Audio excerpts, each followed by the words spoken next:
welcome. My name is Sabir, pronouns he, him, and I run events here at the Strand.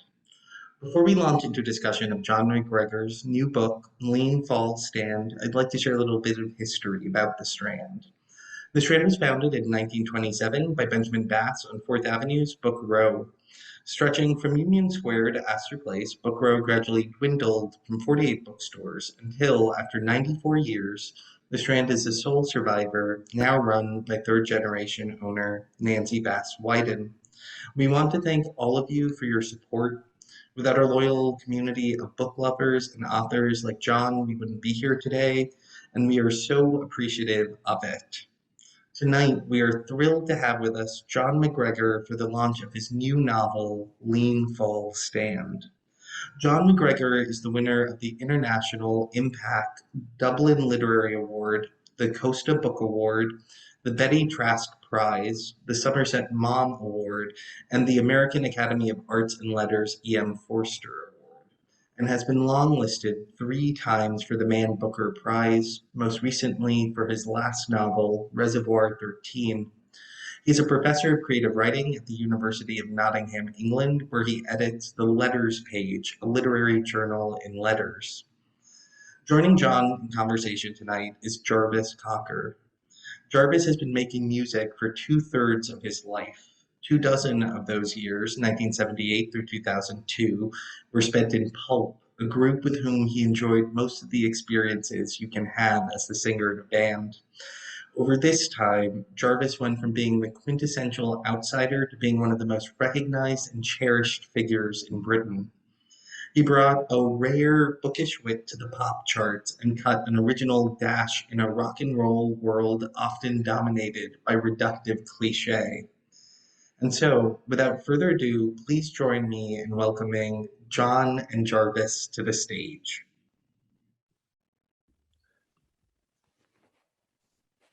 Hi. Hi, Jarvis. Hello, Jon. Hello, everybody at home and across the world. Yeah, and especially, I mean, the Strand Bookstore is, I mean, I've been to that bookstore, a fantastic bookstore. Have you been there, Jon? Yes. Once. I've only been to New York once. I imagine you've been bringing your dashing wit to New York several times. My dashing wit, no. But, no, the last time I was there, I made a trip to Strand. The good thing about the Strand is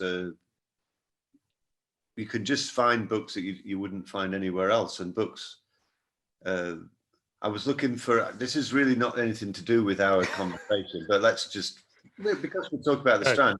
Digress.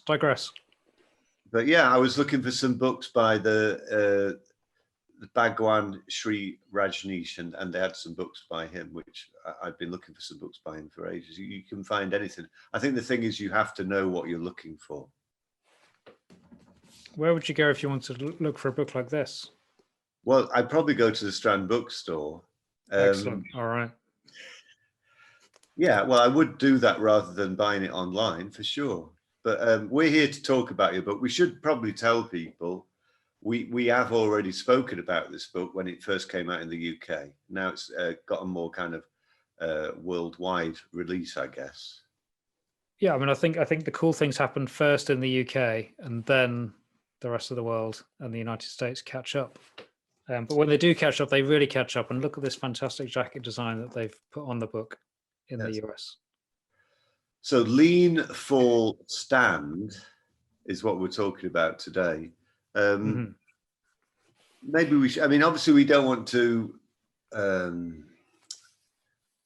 put spoilers out there so people know exactly what happens to the book, but maybe I thought we could start off by maybe talking a bit about the setting of the book, which is in Antarctica, and why you particularly decided, how you ended up writing a book that was set in that.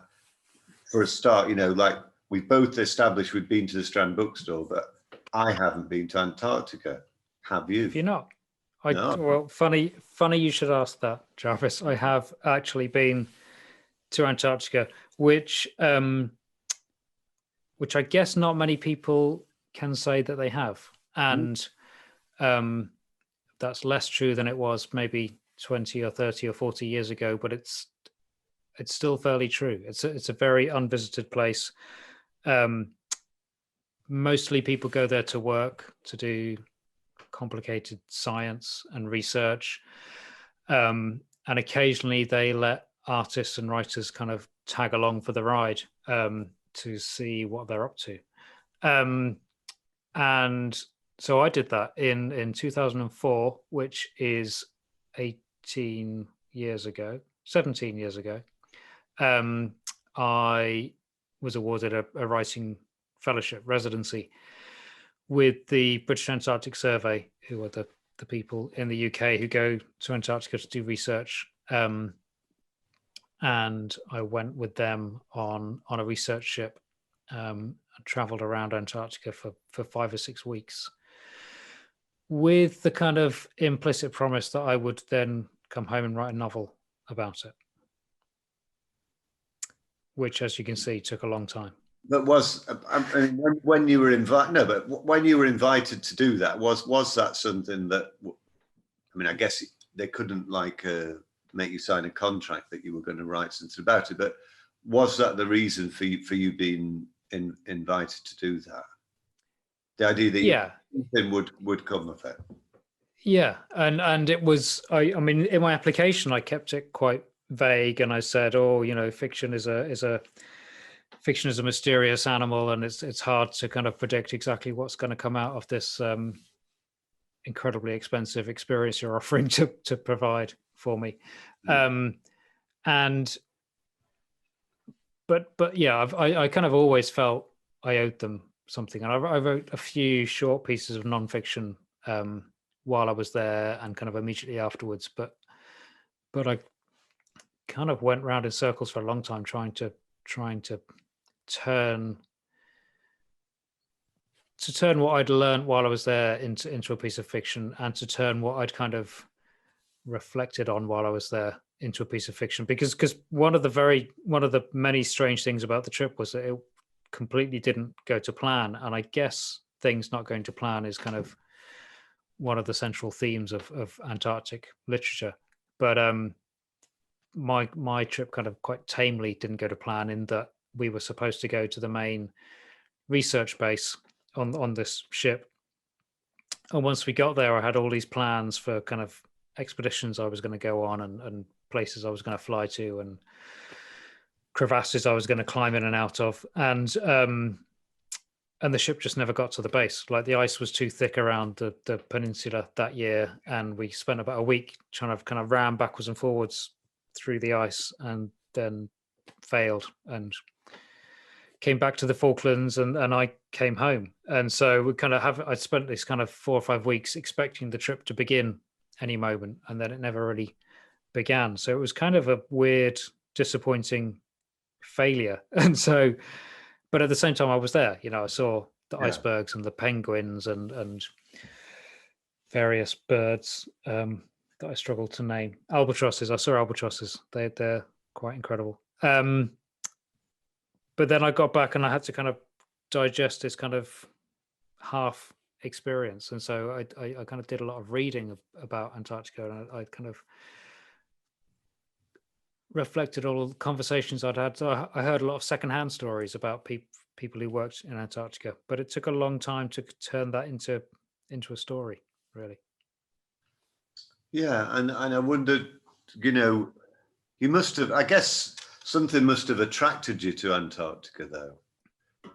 I mean, I guess if I think of Antarctica, the main thing I think of, maybe this is influenced by reading your book, I don't know, but I kind of think of a blankness, because it's gigantic as a continent, isn't it? And there is no, as far as I know, there is no human habitation apart from these people who are on research bases. There's no indigenous people, are there? So no, so and it's not like you've got a blank page there, or a blank area, and is that something that interested you?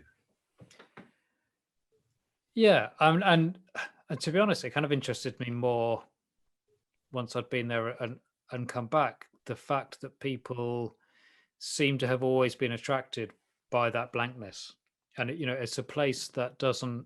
It's a place where humans don't belong, and humans there's nothing to kind of maintain human life there. There's no. You, can you hear me? Okay. Yeah, I think you got censored there. You were just about to say something, and obviously it was too controversial. That's exciting. I was saying it's a blank landscape. It's a landscape where humans don't belong, and one of the things that really interested me reading about people who've been there, right from the very earliest explorers, is this idea that they saw it as untouched territory, and they saw themselves as these kind of heroic lone figures who could go there and kind of survive on their own. Whereas actually everyone who's ever been there has been kind of supported by huge logistical operations and finance and has been anything but self-sufficient. But what attracted me to go in the first place? I mean, I saw this advert that said writers and artists can come to Antarctica if you write a good enough application form, and I just thought, well, that sounds pretty cool. It's like if you saw an advert saying you could go to the moon, you'd apply for it. It's just it was exciting. And we should say that the book, people now who haven't read the book or whatever may be thinking it's some kind of travelogue or something, but really Antarctica provides the setting for something that then is more a study of the human condition and a specific human condition, because one of the people who goes, and again, I don't want to spoil the reading experience for people who get the book, but it probably does mention this on the book jacket or something like that. But then the book delves quite a lot into the experience of having a stroke and of how that affects people, and I think that's one of the interesting things with the book, from when I read it, that you've got, as you say, someone in a landscape that really human beings shouldn't be in. So there's nothing for a human being to hold on to. And then apart from their sense of this is my job or this is my function to do this thing. And then this character fails in that, or his body fails him, or his mind fails him, and that sense of somebody being adrift from themselves in some way is something that takes place in this landscape. Is that a fair? Have I misrepresented? Yeah, no, that's yeah, no, you haven't at all. And it was interesting. I can't remember. I've been asked several times, and I can't remember how I got from 3 men, and it's kind of relevant that they're men. 3 men in Antarctica in a bad situation. There's a storm and there's danger, and it's all kind of very dramatic. And that was where I started the novel, and I kind of thought that was going to be the whole novel, essentially, this kind of storm and this crisis.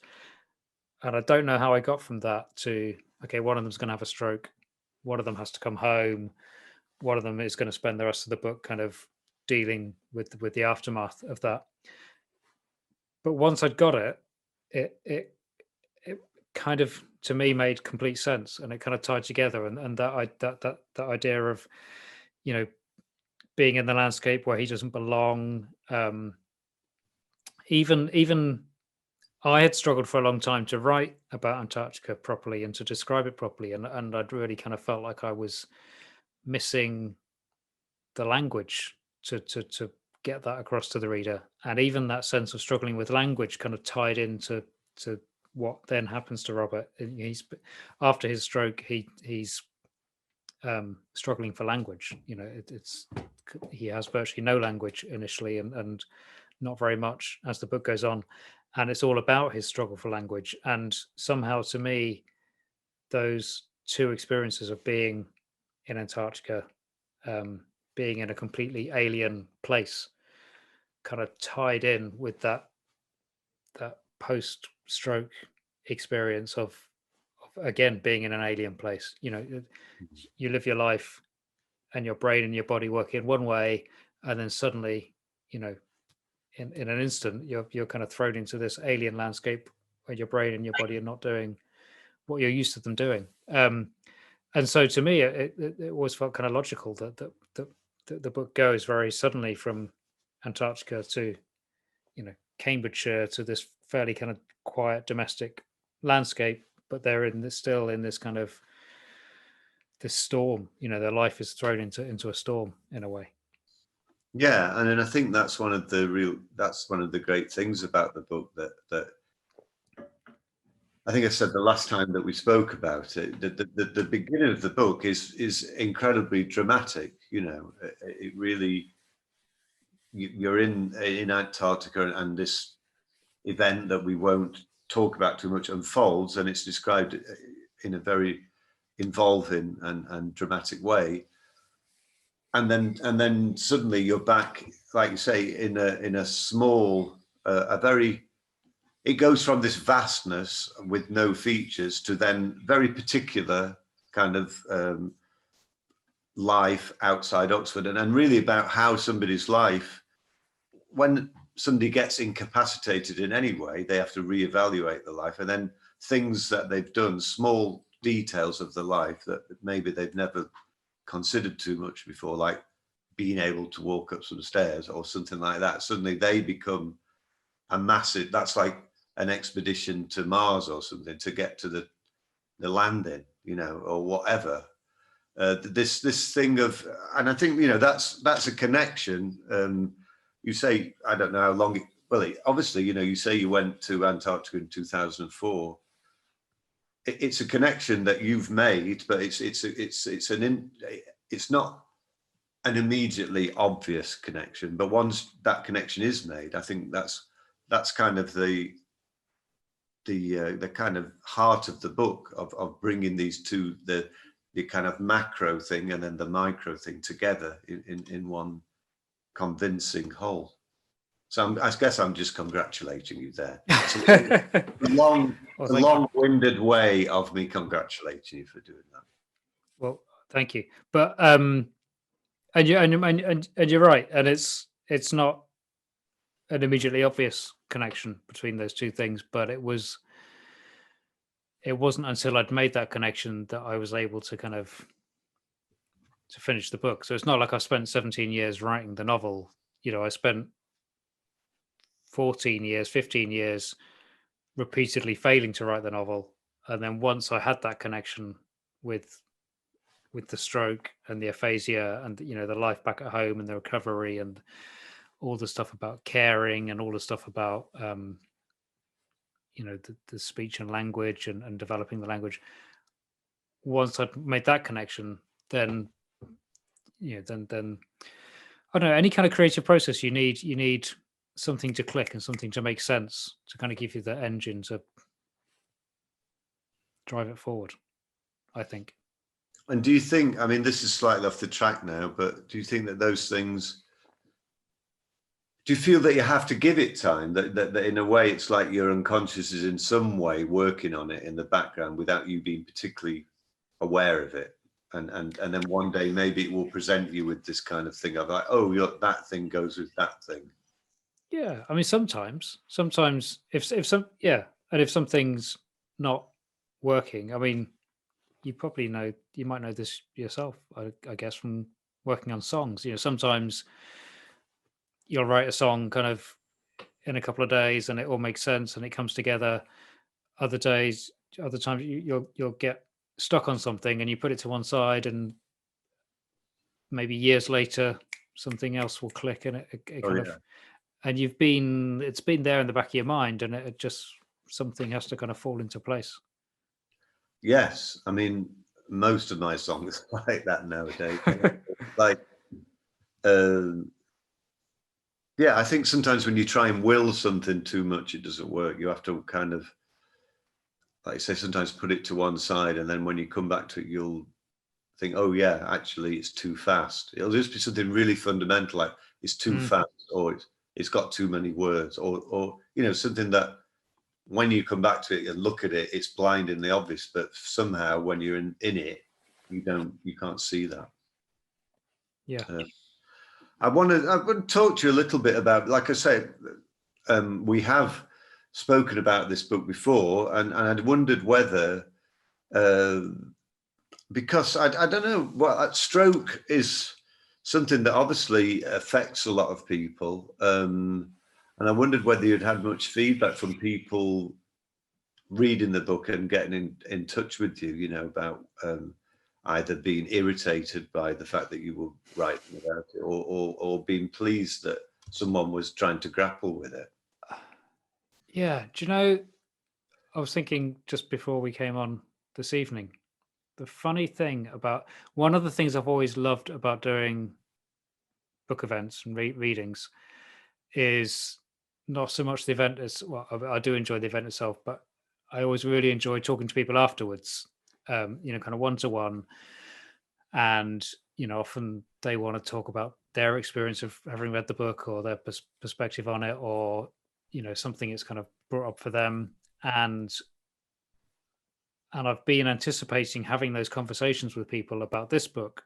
And I've been, you know, really conscious that I didn't come to the topic of stroke from any personal experience. You know, nobody in my family's had a stroke. It's just something I kind of developed an interest in. And I've been anticipating doing book events, having those quiet conversations with people afterwards, and people sharing their experiences, and, you know, slightly, you know, some trepidation about, obviously you tackle a subject like that, you don't want to completely mess it up and misrepresent people's experiences, and kind of get basic stuff wrong. But the answer is to your question, because of the way that online events work, there isn't the opportunity for those kind of little quiet conversations afterwards. So I've had very little feedback from people who will know a lot more what they're talking about than I do.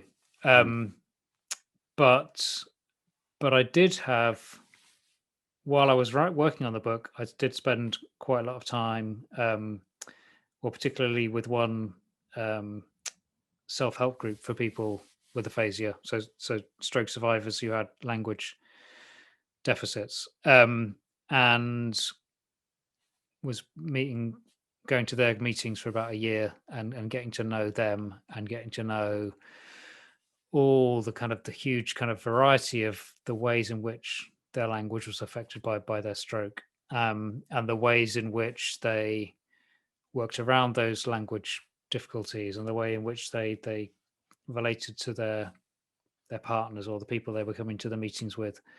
And I felt like that gave me some insight. But I think I'm still waiting to hear from people who really know their stuff. You know, I'm really conscious, you know, as a fiction writer, you can do a lot of research, but you don't actually know your stuff. You're guessing, you know, and that's what imagination is, isn't it? It's guessing. And so, yeah, I'm on tenterhooks still for those conversations. Yeah, well, I mean, well, we kind of tried to set this event up. Look, we tried, when we were talking about doing this event, we tried to set it up as if we were at some kind of book launch. That's why I'm actually on drinking water here, I just have to say. Are you not on the warm wine? I'm not going to warm wine though, but do you have the canapes? I don't have any canapes. Oh, actually, I do. Yeah, look, I've got some dried banana. Okay, that's unusual for a book launch, but that's great. Well, you know, everything's unusual nowadays, but yeah, this is true. So I guess that kind of maybe brings me on to you're saying that, being kind of not being able to go out and mix in a way that you would normally be able to. I mean, have you been writing during the pandemic? Has that been like, because it seems in some ways that many people have taken that opportunity to write their life story, and so there seems to be a lot of memoirs coming out at the moment, obviously because people have been kind of locked down for a year, so they thought, what can I do? I'll write my life story. But is it something that's how have you thought, like, okay, yeah, now I've got time to write, or do you feel that actually it kind of in order to write you need to be out there experiencing things which can then work through your consciousness to feed your creativity? Yeah. Yeah, I don't know. It's been such a long time now, hasn't it? It's kind of difficult to remember what life was like in the normal times. But I know, yeah, I don't know. It's been like right at the beginning of the lockdown, maybe the first 6 months, I was finishing this book, and I kind of, there was a moment, a really brief moment right at the beginning when I thought, great, this is going to give me tons of time. I'm not allowed to leave the house. I'm not allowed to go to work. I so much time. And then like 5 minutes later, I remembered that I have children and they weren't going to school, and we had to work out how to do homeschooling, and I was still actually teaching. I just had to work out how to do it online, and just there was a terrifying pandemic going on, which was kind of distracting. Kind of occupied quite a lot of headspace. So I think I do remember the first few months of lockdown, I was getting up really early in the morning and writing for a couple of hours before dealing with kind of the rest of my life for the rest of the day. So I don't think I've got any more work done than I might otherwise have done. And I don't think, I imagine if we were stuck like this for years and years and years, probably we would run out of material. I think, as writers would eventually run out of material. And I'm curious to see how many people are going to attempt to write about the pandemic, because one thing struck me really early on was this is an incredible story. It's fascinating and it's intense and it's incredible, but we're all experiencing it, and most storytelling relies on the unknown. You're kind of telling somebody a story about something they don't know about, and so the kind of I'll be really interested to see writers trying to tackle the subject of the pandemic and how they go about that, because it seems too all encompassing for me. But I guess the answer to your question is, like, I've been fine. Like I've played a lot of table tennis and made a lot of bread and written a book. So it's been all right. I think I've been kind of insulated from the worst of it, from most of it. And I wondered about you? but also, I mean, I know that you also do teaching work as well, don't you? And that must have been disrupted by all this as well. Yeah. So I teach creative writing at Nottingham University, and that went online immediately, and then there was a period when it was kind of half online and half in person, and it was a bit of a challenge, and it was confusing for a while. Students adapted to it really well. It actually, I don't know. I mean, just like personally, I found it really helped my teaching, because I had to. When you're in a seminar room, there's an extent to which you can kind of wing it, and you can just kind of you rely on just opening people up to conversation and kind of talking about what you know and talking about the whatever story you're looking at that week, or you can kind of improvise.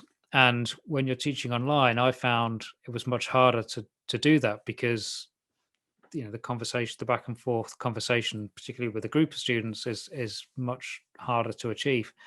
And so it forced me to really prepare my material a bit more clearly and a bit more soundly, and in doing so kind of think again more cogently about what it is, what writing is, and what it's for, and how it works.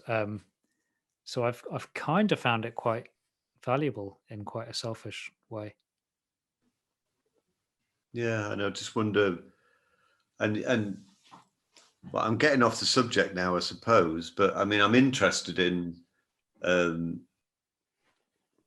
what you try to pass on to students. What I don't know if you've got like you probably haven't got like a top 10 of things that writers need to do, but when you're trying to help a student with writing, do you think there's anything that's a kind of fundamental thing that a starting point from which you start to write? I mean, there's 2 or 3 things that I end up talking to students about quite a lot, at a really basic. The first one is to read more. I'm always encouraging students to read more and to read beyond what they're familiar with. Read much more widely, and then as they discover interesting writers outside of their usual framework, to then read those writers really deeply, and to read like a writer, to kind of read and try and figure out what those writers are doing and how they're doing it. So I tell them to read more, and then I tell them to write more, because often students are kind of quite anxiously, I don't know, waiting for the perfect set of circumstances in which to write their complete piece of work. And I encourage them just to write and keep writing and kind of get into the habit of writing. And then the most important thing I talk to them about is rewriting and revising and being prepared to look at their work carefully and to think about what they're trying to achieve with it, and to look at each other's work and develop the tools to give each other useful feedback. And I quite often I get quite into encouraging them to do that in writing rather than in person. A lot of creative writing teaching kind of revolves around the idea of the workshop, a group of students sitting around a table critiquing each other's work, and I think there can be all sorts of problems with that around who speaks and doesn't speak, and who has the confidence to speak, and the kind of value judgments that students are bringing to each other's work, and that can be tricky. So I often encourage students just to read each other's work one-to-one and respond in writing, and to try and discuss, try and describe what they've read to the writer, and that often can be really, really helpful. Yeah. So I got right off the subject then. No, but I think I actually think we're coming back to the subject, because as you were talking then, I think that's, to me, is what keeps me reading, is that I feel that books, but reading gives you some communication with another human being that's different to a conversation. You get a much more kind of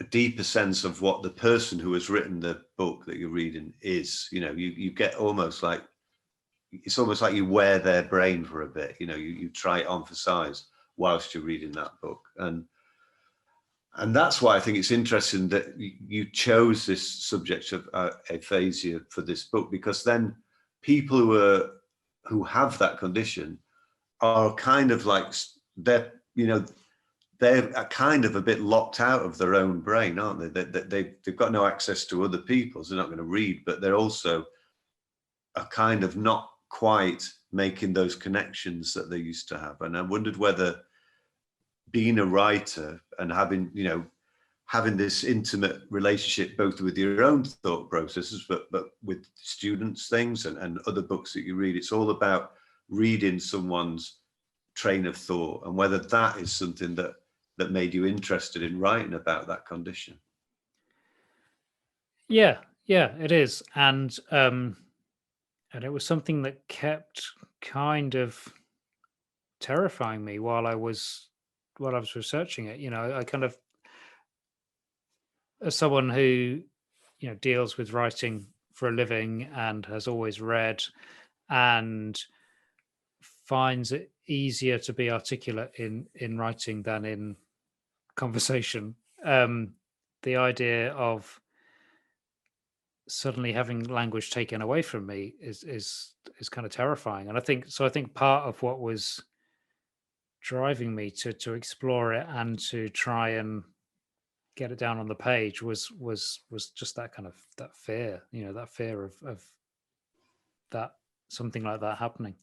And then the kind of the weird, uncomfortable flip side of that was when I was going to this aphasia group, and I was talking to them about why I wanted to come along to the group and why I was interested in learning about aphasia and about their experiences of it, explaining that I was writing a novel. And they were really interested, and they were really supportive, and they were really engaged.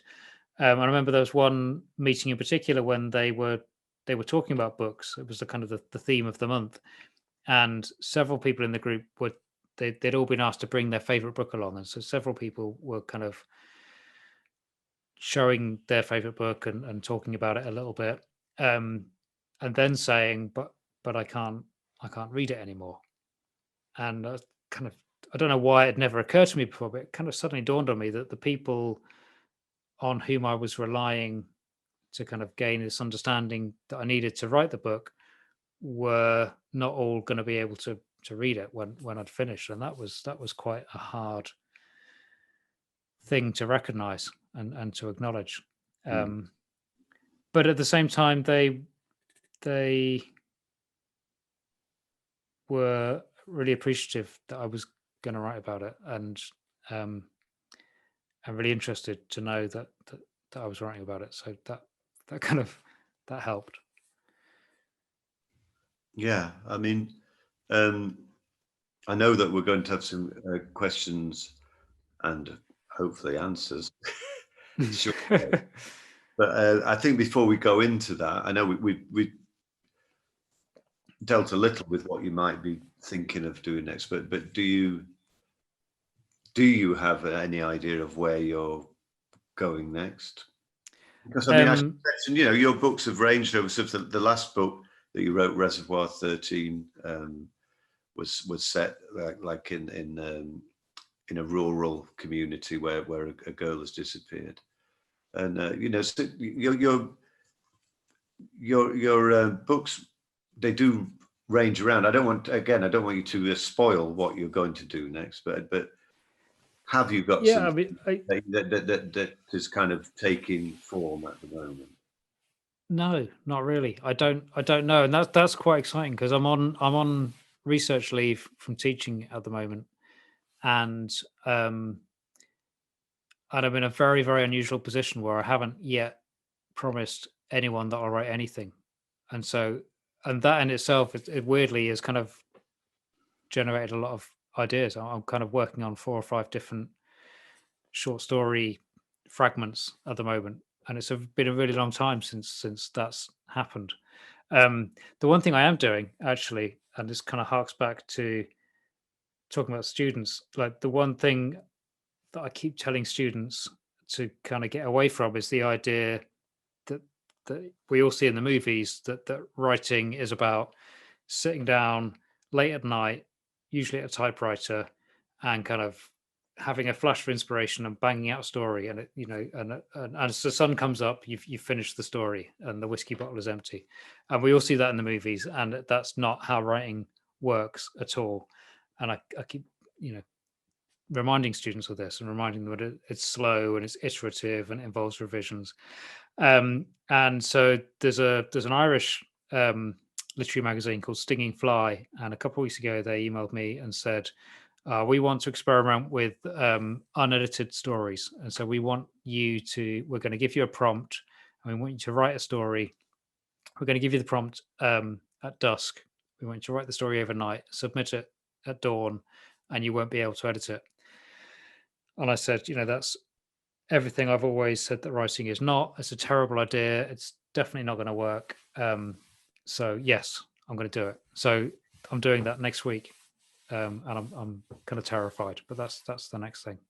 Are you in training, like making yourself stay awake all night, kind of thing, getting the stamina up or something? Yeah, and I've been working on my typewriter skills and my whiskey drinking skills, and yeah, it's all go.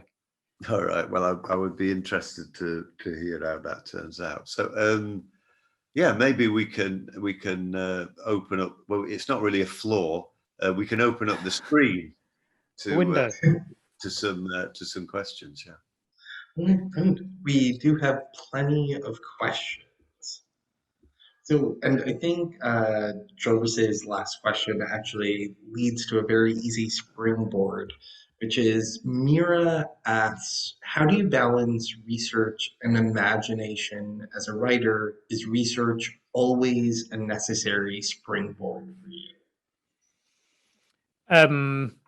Yeah, that's a great question. Thank you. It's a very close relationship between research and imagination.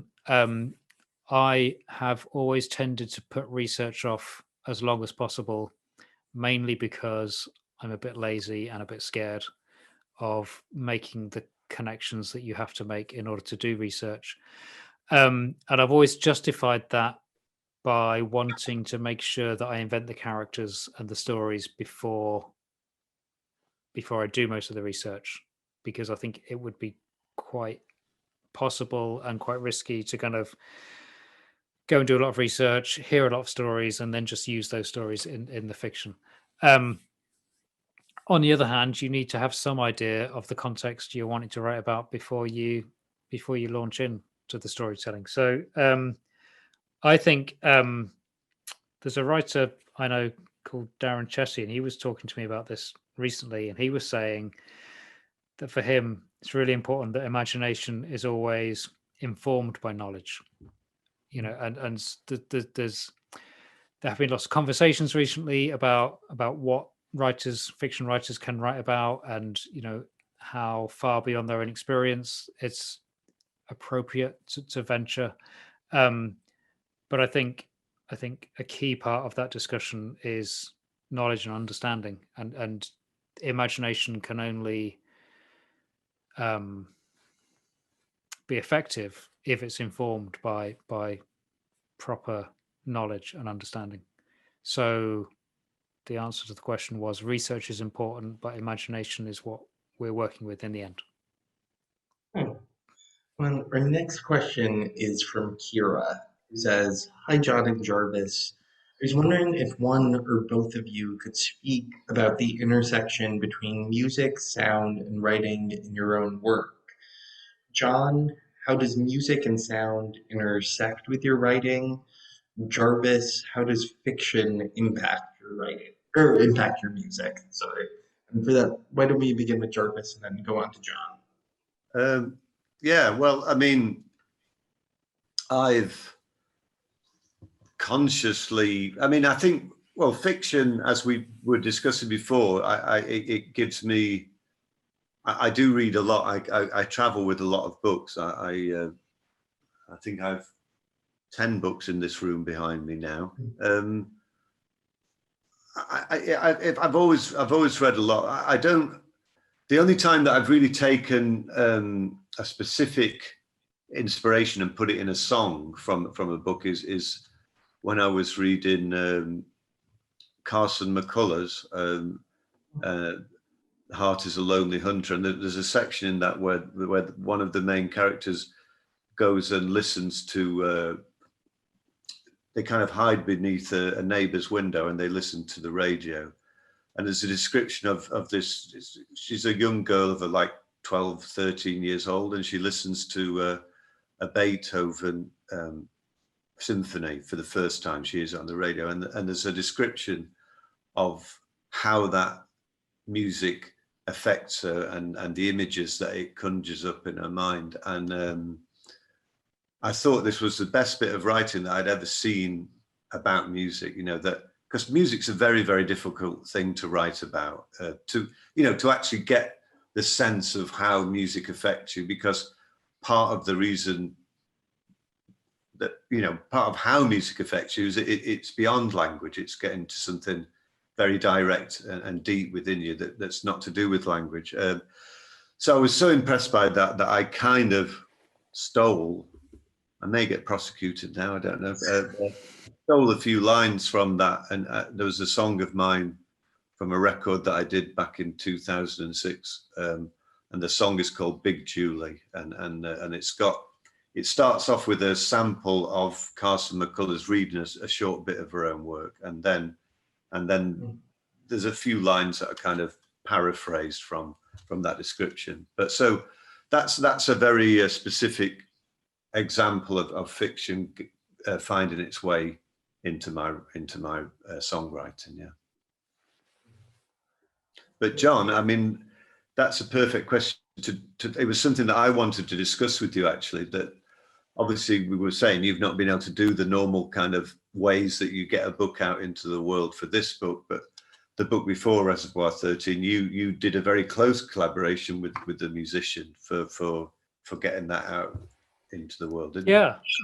Yeah. So for Reservoir 13, when I did readings, I had a composer friend of mine wrote a soundtrack for the book, basically, which a couple of times we performed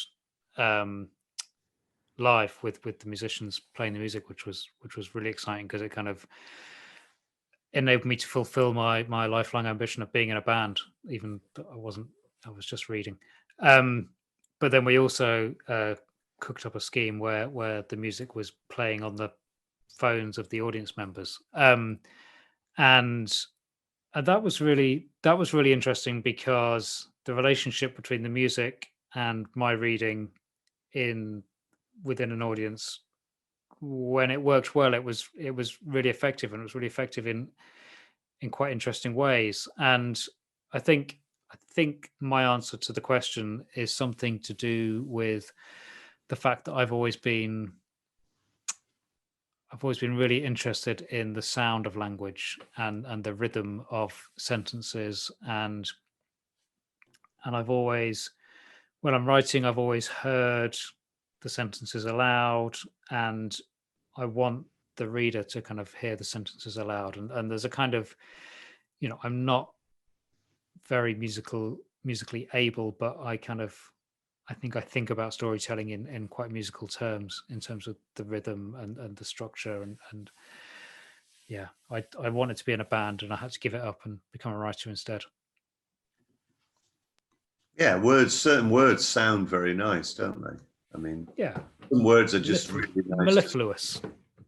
That's a good one. Yes, snooze. That's a good one as well. Favorite one. Anyway, we're getting off the point now, but that was a very good question. Our next question, and to this I'll say there are a lot of questions about Anna specifically, so I'm going to try and combine a couple here. And so to begin with, uh, James asks, which character captured you more, Anna or Doc? And this question is for both Jon and Jarvis. And then the question I'm embedding in there is, how did Doc's struggles sorry, this is oddly phrased. How did Doc's struggles materialized in the style of writing on the page? Do you think it also did for Anna? And then we can open up to both of you as well. Okay. Okay, I'll go first. So when I was saying before that the book really got going once I figured out that Doc was going to have his stroke and come back to Cambridge, and it was going to become about that, the book also got going when Anna kind of arrived, and she didn't arrive. I made her up, but I think for a long time Doc was my main character, and I kind of realized quite soon after I'd started developing the character of Anna that in a lot of ways she was the main character, and I got very, and again, I'm not that crazy about writers kind of talking about the characters as if they're kind of out there in the world, because she came out of my head, but I enjoyed writing the character of Anna, and I enjoyed the person that I slightly accidentally made her become. And I became really interested in the dynamic of the relationship between the two of them, and the way that she responds to being kind of landed with this role of the carer. People often talk about carers, family members who are kind of end up caring in quite heroic terms, and self-sacrificial terms, and often someone who's caring for a family member has just been presented with that task, and they just have to do it, and they may be doing it heroically and sacrificially, but also they don't necessarily have any choice. They're just doing it. And I was trying to kind of bring out that dynamic with her, and between her and Doc, and so I think she's in a way I prefer her to Doc. I would agree with that, because she's a more complex character, I think, because she's in a strange situation. She gets married to this guy who she knows is away most of the time, and accepts that situation, and then suddenly he's there all the time, but like in a way that you wouldn't want him to, like in an altered state. Then she's got to deal with. So she's really got kind of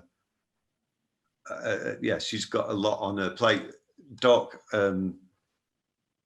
is a more recognizable type, I would say, of like the guy who says, "Oh, my work is very important," and disappears for 6 months of the year, and is just kind of,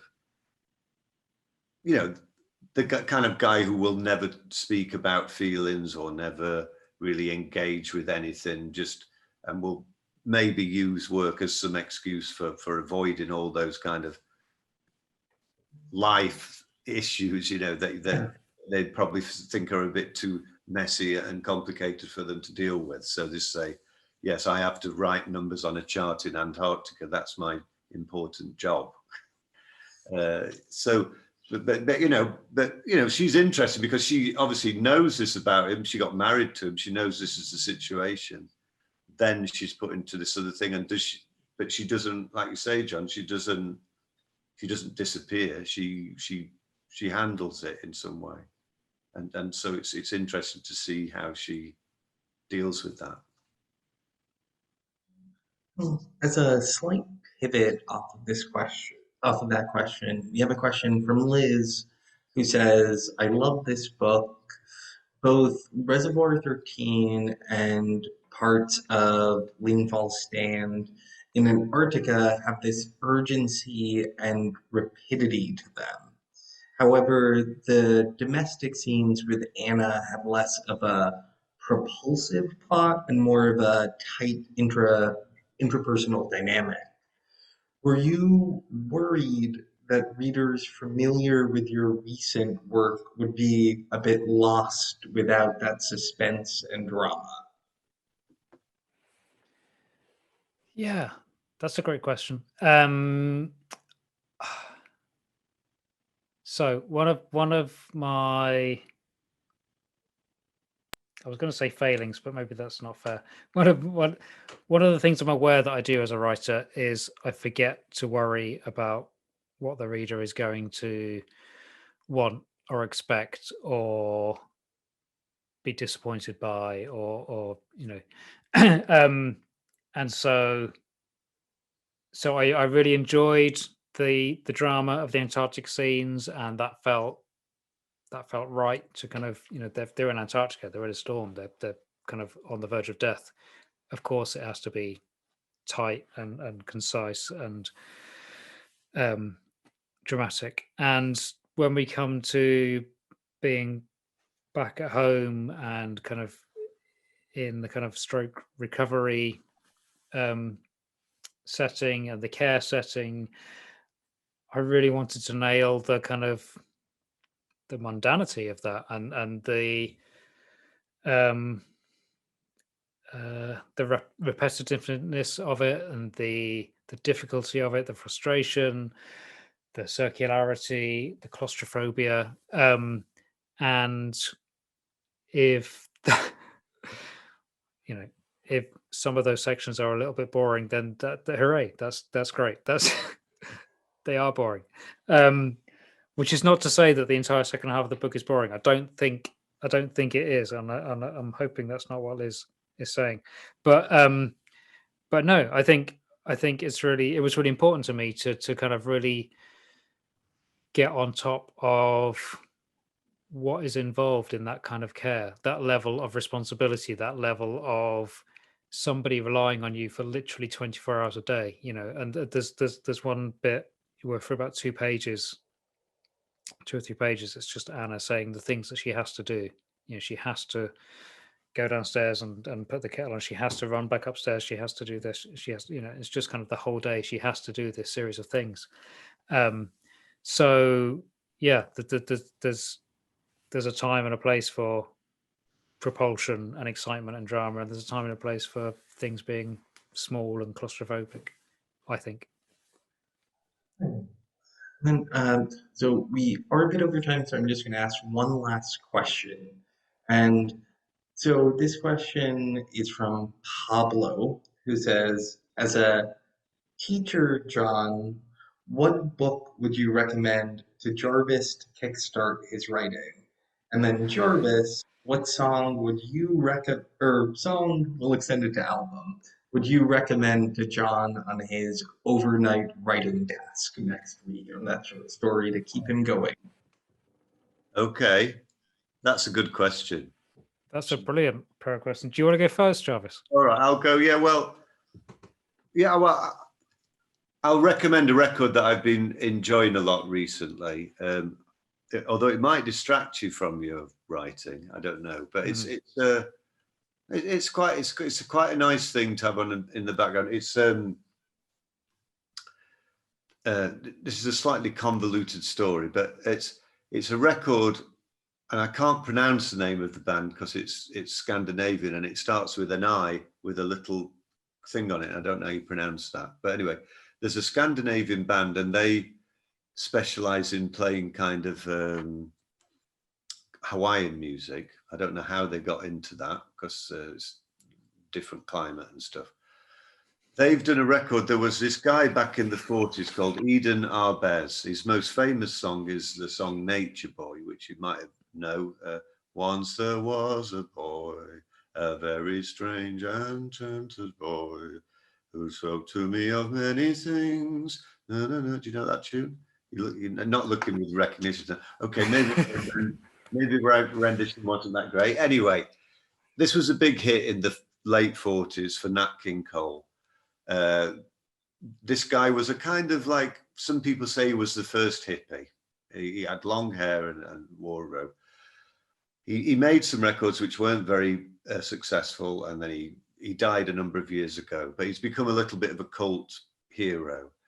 And this band from Scandinavia discovered that there was a whole stash of manuscript music that he'd written but never recorded in a safe somewhere. So they've managed to get access to this safe, took this manuscript and found out it was this whole kind of strange mixture of a kind of exotica album mixed with an idea about a Buddhist utopian theme park called Dharma Land.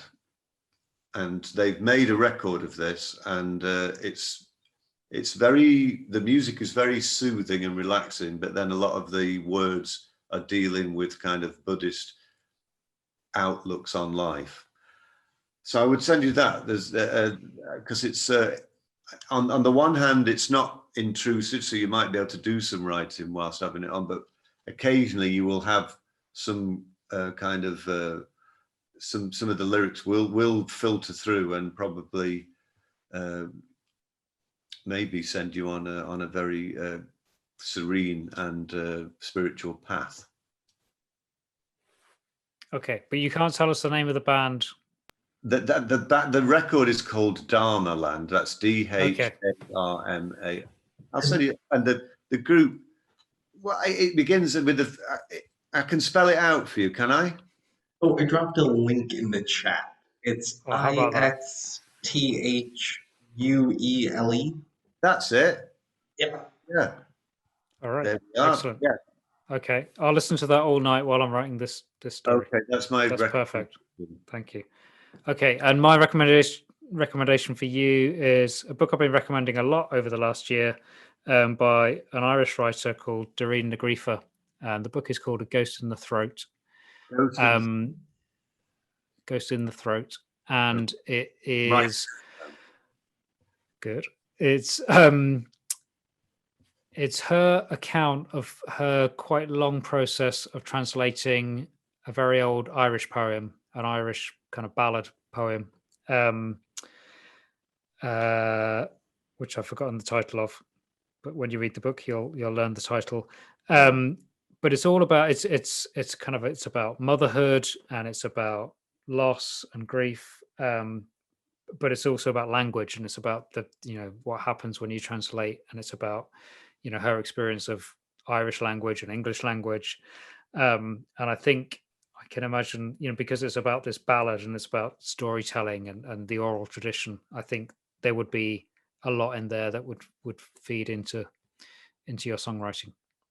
All right. Thank you. I think that's a good swap. Yeah. Perfect.